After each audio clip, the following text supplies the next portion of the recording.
Hello everyone and welcome to our मेरो school platform.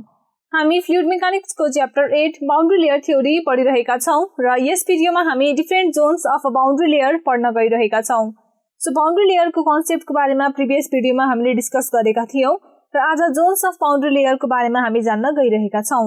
So to study the zones of boundary layer we are considering the flow of fluid having free stream velocity u। So यहाँ ले छ एउटा यो stream और river जसको velocity u। So धेरै बुक्सहरुमा यो u इन्फिनिटी पनि लेखिएको हुन्छ यसलाई।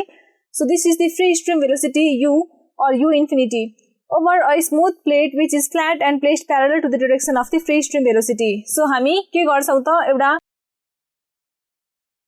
स्मूथ थिन फ्ल्याट प्लेट माथि यो स्ट्रिम को फ्लो लाई एनालाइज गरेर different zones of boundary layer लाई स्टडी गर्ने छौं। सो हामी हेर्न सक्छौं यो थिन फ्ल्याट प्लेट जुन छ यसको longer edge along the direction of the flow of stream राखिएको छ। So basically this is a plate। यो यस्तो किसिमको प्लेट हो, यतापट्टि सर्टेन एउटा यसको विड्थ छ र यसलाई हामीले यस प्रकार राखेका छौं। सो के हुन्छ त अब फ्लुइड यसको माथिबाट बग्छ र माथिबाट बग्दाखेरि बाउन्ड्री लेयर फर्मेसन हुन्छ र हामी त्यही फर्मेसनमा different zones of boundary layer छुट्याउने छौं। सो अब मानौ हाम्रो बाउन्ड्री लेयर केही यस्तो किसिमको यहाँ फर्म भएको छ। सो यो जुन एन्ड छ यसलाई हामी भन्छौं लीडिङ एज। यो प्लेट को लीडिङ एज भयो। यो स्ट्रिमले लीडिङ एजलाई ठोकाउँदै यस्तो किसिमको बाउन्ड्री लेयर फर्मेसन गरेको छ।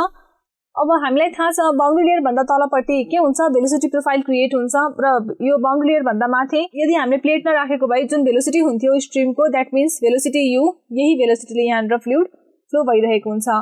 तर बाउन्ड्री लेयर भन्दा भित्रपट्टि के हुन्छ, यहाँनिर हामीसँग भेलोसिटी प्रोफाइल क्रिएट भएको हुन्छ। सो यहाँ 0 हुन्छ र यो बढ्दै बढ्दै यस्तो किसिमको भेलोसिटी प्रोफाइल हाम्रो क्रिएट भएको हुन्छ र म्याक्सिमम भेलोसिटी यहाँ बाउन्ड्रीमा हुन्छ that is equal to 99% of free stream velocity. So यो कुरा हामीले डिस्कस गरिसकेका छौं र यहाँनिर जुन यो थिकनेस हुन्छ यसलाई हामी भन्छौं displacement thickness denoted by delta. So अब हामी यहाँनिर जो छुट्याउने छौं यो बाउन्ड्री लेयरको। So boundary layer begins with laminar zone। Boundary layer जुन छ laminar zone बाट सुरु हुन्छ। When the fluid having free stream velocity u hits the leading edge। So leading edge लाई हिट गर्ने बित्तिकै laminar zone सुरु हुन्छ। सो मानौ यति पोर्सन जुन छ यो पोर्सन भनेको हाम्रो laminar zone भयो। सो laminar zone मा के हुन्छ, laminar zone मा फ्लुइडहरु लेयर वाइज सिम्पली फ्लो गर्छ र यहाँ एकदमै सजिलो हुन्छ यो फ्लो लाई स्टडी गर्नको लागि। सो लैमिनार जोन पछि के हुन्छ, after some distance of leading edge so यहाँनिर टर्बुलेन्ट स्पार्क्सहरु एपियर हुन थाल्छ।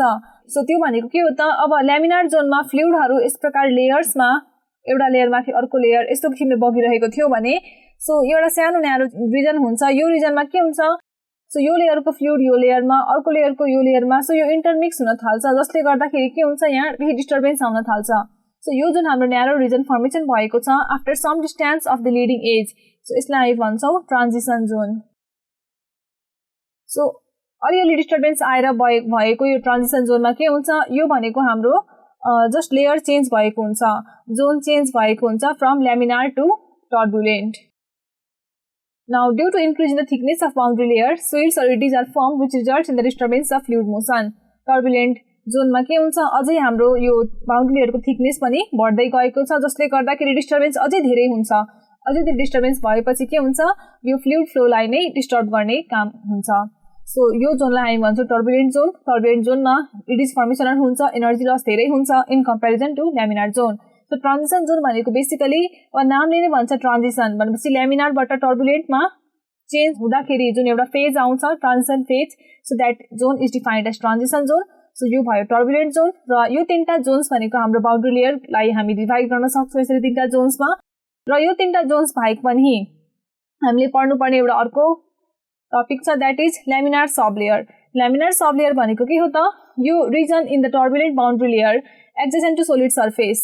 सो सोलिड सर्फेस भनेको हाम्रो यो thin flat plate. So laminar zone पछि इन टर्बुलेन्ट जोन भन्दा पनि यो ट्रान्जिसन जोनमा पनि टर्बुलेन्ट इफेक्टहरु भएकोले गर्दाखेरि यो जम्मै रिजनमा के हुन्छ, हामी एउटा सानो यो थिन लेयर एउटा हेर्छौं, यसलाई हामी भन्छौं लैमिनार सब लेयर।